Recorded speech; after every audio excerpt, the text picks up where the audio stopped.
আসসালামু আলাইকুম রহমতুল্লাহি ওবরাকাত। সুধী দর্শক শ্রোতা, বর্তমানে হজের খরচ বৃদ্ধি পাওয়ায় পুরো বিশ্ব থেকেই উমরাহ যাত্রীর সংখ্যা অনেক বেশি বৃদ্ধি পেয়েছে। সারা বৎসরেই লক্ষ লক্ষ উমরা পালনকারীরা মক্কা মদিনায় আগমন করে থাকেন। সেই দিকে লক্ষ্য করে আজকের এই ভিডিওটি আমি আপনাদের সামনে উপস্থাপন করার চেষ্টা করব, যেখানে উমরাহ শুরু থেকে শেষ পর্যন্ত কিভাবে আদায় করবেন তার প্রত্যেকটি জায়গার ভিডিও চিত্র সহকারে আপনাদেরকে পুরো উমরার শুরু থেকে শেষ পর্যন্ত কোথায় কী আমল রয়েছে আমি দেখানোর চেষ্টা করব। আপনারা বাংলাদেশ থেকে আসার পথে এহরাম পরে নেবেন। মহিলারা যেই কাপড় পরিধান করে থাকেন সেটাই হচ্ছে আপনাদের এহরাম। আর পুরুষরা দুইটা কাপড়, একটি নিচে পরবেন আরেকটি উপরে গায়ে দিবেন। সেই এহরামটি আপনারা অবশ্যই মিকাত অতিক্রম করার আগে আপনারা পরে নেবেন। মক্কা শরীফের চতুর্দিকে মিকাত রয়েছে, যেই মিকাত অতিক্রম করার আগে অবশ্যই এহরাম বেঁধে নিয়ত করে নিতে হবে। যদি আপনি বাংলাদেশ থেকে আসেন তাহলে আপনার ফ্লাইটেই এহরামের যে মিকাত রয়েছে সেই মিকাত অতিক্রম করা হয়ে যায়। সেই দিকে লক্ষ্য করে আপনারা ফ্লাইটে ওঠার আগে এহরাম পরে নেবেন এবং মিকাত অতিক্রম করার আগে ফ্লাইটে ঘোষণা দেওয়া হয়, ওই সময় আপনারা অবশ্যই নিয়ত করে নেবেন যে আল্লাহ, আমি উমরার এহরাম বাঁধলাম, তুমি সহজ করো, কবুল করো। এভাবে আপনারা নিয়ত করে নেবেন এবং তালবিয়া পড়তে থাকবেন। লাব্বাইক আল্লাহুম্মা লাব্বাইক, লাব্বাইক লা শারীকা লাকা লাব্বাইক, ইন্নাল হামদা ওয়ান নি'মাতা লাকা ওয়াল মুলক লা শারীকা লাক। এই তালবিয়া নিয়ত যখন করবেন তখন থেকে তালবিয়া পড়তে থাকবেন একেবারে কাবা ঘর, আল্লাহর ঘর বাইতুল্লাহ শরীফ দেখার আগ পর্যন্ত। মক্কায় এসেই হোটেলে আপনার জিনিসপত্রগুলো রেখে যত দ্রুত সম্ভব আপনারা চেষ্টা করবেন উমরাহ শুরু করে ফেলা। আমরা মসজিদে হারামে চলে এসেছি, ৭৯ নাম্বার গেট আমাদের সামনে। এদিক দিয়ে বর্তমানে উমরাহ যাত্রীদেরকে প্রবেশ করানো হচ্ছে। আমরাও এখন এই দিক দিয়েই প্রবেশ করব। বাইতুল্লাহে প্রবেশ করার ক্ষেত্রে মসজিদে হারামের ভিতরে ঢোকার পরেই আপনাদের পিলারের ফাঁকে ফাঁকে কাবা ঘর, আল্লাহর ঘর দেখা যাবে। আল্লাহর ঘর দেখা যাওয়ার সাথে সাথে ওই মুহূর্তটি দোয়া কবুলের সময়। আপনারা ওই মুহূর্তে যেই দোয়া করবেন আল্লাহ তাআলা ওই দোয়া কবুল করে নেবে। তো এই জন্য আপনারা প্রিপারেশন নিয়ে নেবেন যে আল্লাহর ঘরটা নিজের চোখ দিয়ে যখনই প্রথম দেখবেন কি দোয়া করবেন সেই দোয়াটি আপনারা ঠিক করে নেবেন যে আপনার জীবনে যেই জিনিসটা সবচেয়ে বেশি প্রয়োজন সেই জিনিসটাই তখন ওখানে চাইবেন। গেটে প্রবেশের আগে জুতা খুলে নেবেন। আমরা মসজিদের ভিতরে প্রবেশ করেছি, আস্তে আস্তে সামনে এগিয়ে যাচ্ছি। মসজিদের যত দূর সামনে আগাবেন, কাবা শরীফের যত কাছাকাছি যেতে থাকবেন, তত এই পিলারের ফাঁক দিয়ে বিভিন্ন জায়গা দিয়ে আল্লাহর ঘর দেখা যাবে। যদি দেখা না যায় তাহলে তোয়াফের যে চত্বর মাতাফ, সেখানে নামার সাথে সাথে আল্লাহর ঘর দেখা যাবে। সুবহানাল্লাহ, দেখতে পাচ্ছেন আল্লাহর ঘর বাইতুল্লাহ কাবা শরীফ আমাদের সামনে। এই মুহূর্তটি দোয়া কবুলের সময় আপনি দোয়া করে নেবেন। এখন তোয়াফ শুরুর আগে পুরুষরা অবশ্যই ডান হাত এহরাম থেকে বের করে নেবেন। এই যে দেখুন, ঠিক এইভাবে আপনারা ডান হাতটি এহরাম থেকে বের করে নেবেন। তোয়াফ শেষ হওয়া পর্যন্ত এভাবেই থাকবেন। এখন দেখবেন আপনারা খেয়াল করে কাবা ঘরের 4টি কোণা রয়েছে, তার মধ্যে হজরে আসওয়াদের যে কোণা, সেই কোণায় আপনারা চলে যাবেন। হজরে আসওয়াদের কোণা বরাবর মসজিদে হারামের অংশে সবুজ বাতি লাগানো রয়েছে। আপনারা খেয়াল করবেন যে কোথায় সেই সবুজ বাতিটি আছে এবং হজরে আসওয়াদের কোণাটা। আমরা আস্তে আস্তে এগিয়ে যাচ্ছি, আপনাদেরকে দেখাবো।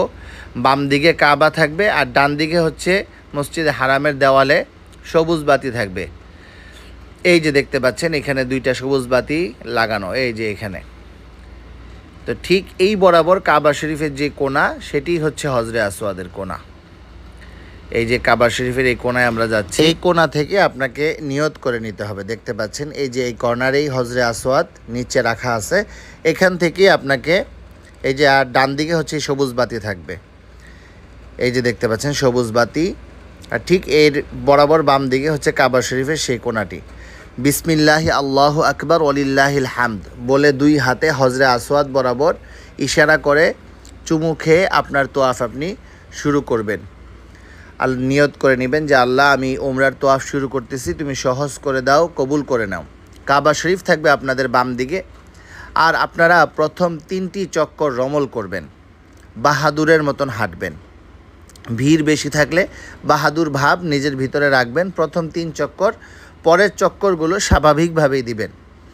আর এই চক্কর দেওয়ার সময় আপনি সরাসরি কাবা শরীফের দিকে তাকাবেন না, এটা আদবের খেলাফ। এই সময় আপনি সামনের দিকে তাকাবেন, নিচের দিকে তাকাবেন, এবং যে কোনো দোয়া আপনার ভাষায় আপনি আল্লাহর কাছে চাইতে থাকবেন।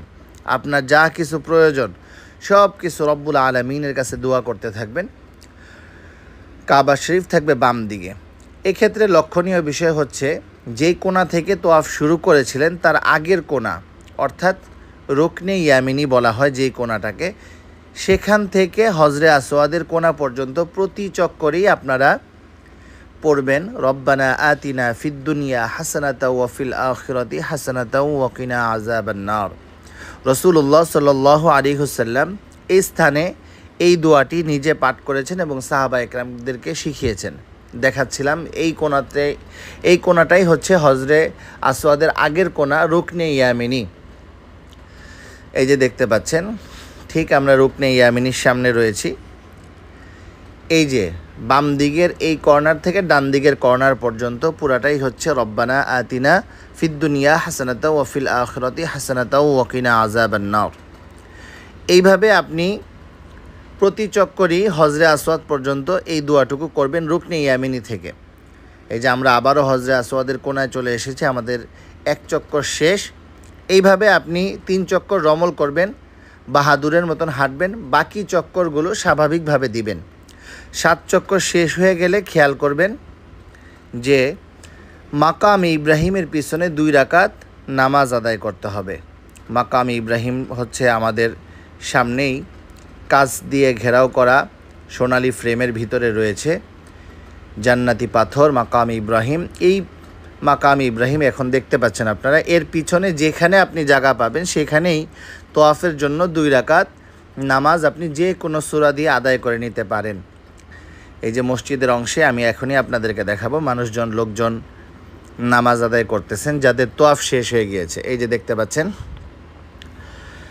যাদের তোয়াফ শেষ হয়ে গিয়েছে ওনারা মাকাম ইব্রাহিম বরাবর পিছনে, এখানে মহিলারা, পাশেই পুরুষরা পৃথকভাবে নামাজ আদায় করতেছেন 2 রাকাত।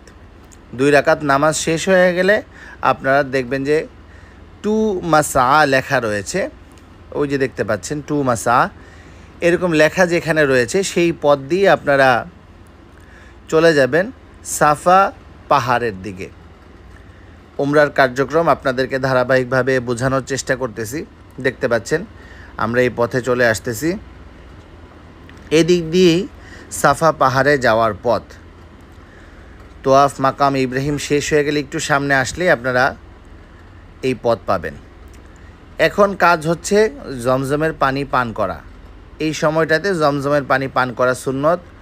আপনারা কাবার দিকে ফিরে কেবলামুখী হয়ে আপনারা দাঁড়িয়ে জমজমের পানি পান করবেন, এবং এই মুহূর্তটাও দোয়া কবুলের সময়।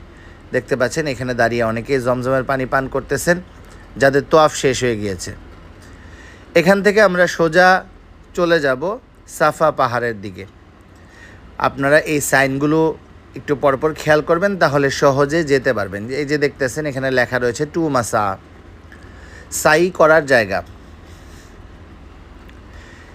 আর সাফা পাহাড়ে আমরা চলে এসেছি, এখান থেকেও কাবা দেখা যায়। কাবার দিকে ফিরে আপনারা সাই নিয়ত করে নেবেন যে আমি সাই শুরু করতেছি, আল্লাহ তুমি সহজ করে দাও, কবুল করে নাও, বিসমিল্লাহি আল্লাহু আকবার। আল্লাহ তাআলা সাফা দিয়ে শুরু করেছেন, আমিও সাফা দিয়েই শুরু করতেছি। এই যে সাফা পাহাড় দেখতে পাচ্ছেন। সাফা থেকে মারওয়াতে গেলে 1 চক্কর হবে, মারোয়া থেকে সাফায় আসলে 2 চক্কর হবে। এইভাবে মারোয়াতে 7 চক্কর শেষ হবে। আমরা এখন সাফার থেকে নেমে মারোয়ার দিকে যাচ্ছি। এখানে হজরতে হাজরা আলাইহিস সালাম যে স্থানটিতে দৌড় দিয়েছিলেন সেই স্থানটিতে পুরুষদেরকে দৌড় দিতে হয়, সাই করতে হয়। ওই জায়গাটুকু সবুজ বাতি লাগানো রয়েছে। পুরুষরা এখানে দৌড়াবে, মহিলারা দ্রুত হাঁটবে। আমাদের সামনেই হচ্ছে সেই সবুজ বাতি।